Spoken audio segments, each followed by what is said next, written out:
Mortgage Weekly. We're here with you for episode 45, and we have some awesome news to cover. My name is Sam Thompson. I'm a local mortgage agent. I'm joined this morning by Joe Bladek, a mortgage broker. How are you doing this morning, Joe?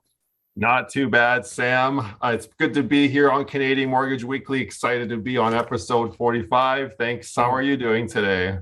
Yeah, I'm doing really good. I mean, the weather's not the greatest, but it makes it a good day to have a nice announcement in the office to cover off some news.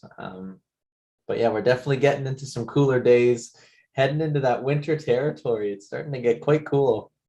Yes, we are getting into those winter days. As you all know, fall is upon us. And yeah, yesterday was nice. It was very warm. It was good to get out yesterday and enjoy the sun. Those days are few and far between. I think the snow is going to start hitting us soon. Maybe we'll have snow on Halloween. The kids will be able to bring out their winter coats. That's right. That's always the struggle, right? Is trying to fit the nice Halloween costume that you got, but you got to do it, over top of some snow pants and a Yeah. snow jacket. I know. As a kid, I would go trick or treating, and I remember sometimes it'd be snowing, sometimes it'd be raining, but a lot of the times it would be cold. So, definitely get out there if you guys are out this weekend and it's warm. Hopefully, it'll be warm. You can enjoy the weather a little bit that way. But that's stuff that with the weather, man, that's always hard to tell if that's actually going to happen too, because I've seen it where it's supposed to rain, but it doesn't rain. That's right. Yeah. But anyway, back into the mortgage news. We do have a great episode planned for you all today. Today, we're going to be talking about the general mortgage and housing stats update here on Canadian Mortgage Weekly Live, which is Canada's only video mortgage news podcast. So you're in the right place to be able to get your mortgage news. So Sam, as you know, we've seen the housing market, for example, really take off in 2021. Now looking back at the stats since last year, we've seen some good increases, and especially even though we've had an election this year in September, we've seen an increase in September for housing prices by 1.7%. Yeah, we have actually, a lot of really good news to cover. And that's a great, kind of starting point, because I Yeah. know that there was a lot of, news articles, kind of coverage, some economists that were trying to, get an idea of where it was going. And, we started out the year super strong and had a bit of, not necessarily a lull, but it slowed down in the summer. So yeah, it's an interesting time to see that, we still have appreciated since September. And even looking at the year over year rate, we've increased 21.5% year over year, which I'm sure surprised a lot of, relatives that are talking to you, and they're saying, the market's going to crash. It can't sustain this. So it's really interesting to see now that we're at that, year over year mark. We're into the second year of the pandemic, and we're still seeing house prices appreciating. Yes, definitely. Like you're saying, I've heard a lot of family members and acquaintances and colleagues say, you know what, this house price boom can't last. Get out of the market while you still can, that sort of narrative. But yes, it's been a good investment this year. That's a fantastic year over year return of 21.5%. Usually you can't really get that in the stock market. So it's been a good investment, despite a lot of people saying it wasn't going to be. And you had mentioned, Sam, you did a little bit of research there, and compared to the typical appreciation of, I think that was 13% that you found, this has been quite a year. Yeah, absolutely. Yeah. So the rest of the article, I think it was from RBC there, talked about how, like, originally weren't seeing prices to be forecasted to flatten until this year, but now they're talking about the prices won't flatten until mid 2022. So we should still see some decent growth between now and mid next year.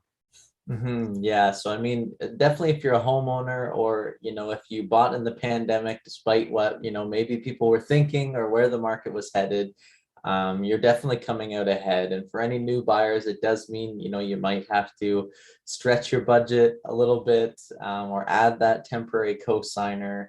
Again, any of those issues, if you're a first-time buyer or looking to get into the market, we say it, I think, almost every week, or at least I bring it up every week, that, we Yeah, can work with you guys to get pre-approved, to chat about your scenario. And yeah, we can run those numbers for you. sounds good. Perfect. That's great. Well, looking from that point, from the pre-approval side and getting that all set up, we should talk about rates as well, because I know the housing market has been on a boom this year and rates have been extremely low. But we have seen, I mean, last week we reported that rates could rise on Canadian Mortgage Weekly because we saw the bond yield rising. And look what's happened. We've seen BMO, RBC, National Bank, all the big lenders across the board increase rates just a little bit across the board. Yeah, it's been, definitely an interesting week again, even looking at, what the 5-year insured, uninsured Yeah. rate is. Even the pre-approval rate holds, they're creeping up. I know that, the summer, end of summer, even into September, it was still looking pretty good when we weren't sure if it would rise then, but it stayed pretty low. And now I think, yeah, we're starting to see, those rates jump up a bit. Yeah, and with that, slight increase, we're going to see possibly a rush of folks wanting to refinance and lock in, or possibly renew early, and a little bit of an increase. I mean, you might not think it's going to impact you too much, maybe $5 or $10 a payment, but really at the end of the day, I think this article that we saw here from Canadian Mortgage Trends puts it at an extra, the small increase that we've seen puts it at an extra $7,000 over the course of a 5-year fixed term, which is quite a considerable amount of money when you look at it over the 5 years.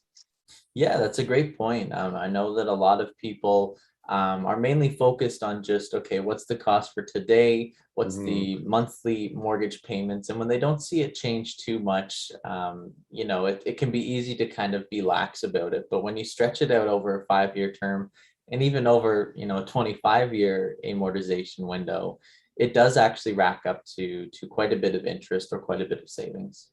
Yeah. So we'll have to see what happens going forward. I know that we have some important dates coming up, but one thing I wanted to share with all our viewers today was just the graph here showing the 5-year bond yield. So we can all just take a look at that together and report it here on Canadian Mortgage Trends. We see here that as of October 21st, it started to creep up even further. So because the banks follow the 5-year bond yields to price their 5-year fixed mortgage rates, because of this recent increase and the way it's trending upwards at the moment, we could see further increases. I know that Canadian Mortgage Trends has reported that it could tumble still. I guess we'll have to see, because next week we do have the Bank of Canada meeting, and Right. and with that, they're going to be talking about what the Canadian government sees the economy. I know that the economy has been strong a little bit, so we'll have to see what they say. Yeah, I mean, we've been seeing that employment numbers are, again, gaining that strength, gaining the numbers back. We're sort of back Yes. to pre-pandemic levels. The bond yield has, a lot of factors that are affecting it, as well as, where the rates are at. So yeah, looking at a number of factors and keeping an eye on where the rates are at with, again, you're saying next week's Bank of Canada rate announcement. For anybody who's got variable rates and are seeing fixed rates rise and are maybe a bit concerned, we'll have the answer for you next Wednesday when they make that announcement of, where that overnight rate is heading and where those variable rates are going to be at. Mm-hmm. And with that, I think that is a good way to conclude our news today, because we really can't say much more between now and our Bank of Canada meeting next week. So definitely stay tuned for our special episode on Wednesday, episode number 46. with both Sam Thompson and myself. A little bit about Sam Thompson. He's actually originally from the Ottawa area. He moved to Barrie just over a year and a half ago, and he's been with Mega Mortgage, working as a mortgage agent. And yeah, he's married and lives in Barrie, Ontario. So yeah, Sam, it's always great to have you on the show.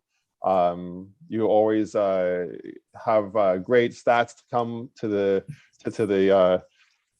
our news broadcasts with. So thanks always for being here and for joining us today. Yeah, I mean, thanks so much for having me, Joe. And for anybody who doesn't know Joe, Joe is a mortgage broker and has been in the mortgage industry for over 10 years. He's married in Aurelia with his wife and 2 kids. And yeah, Joe, I think that your experience in the industry definitely adds a lot of value to when we report on these articles. I think you're have a good insight for when they're maybe sensational or when it's actually time to report on the news and make sure that new buyers, homeowners have the best information. I appreciate that, Sam. Well, for all the viewers out there, if you're enjoying what you're watching, definitely like, comment, follow, share this broadcast to anyone that you might feel could benefit from this news. And don't forget to join Sam and I next week on Wednesday morning, probably around 10:30 in the morning, for a special episode of Canadian Mortgage Weekly Live, Canada's only weekly video mortgage news podcast. And we'll see you then. Have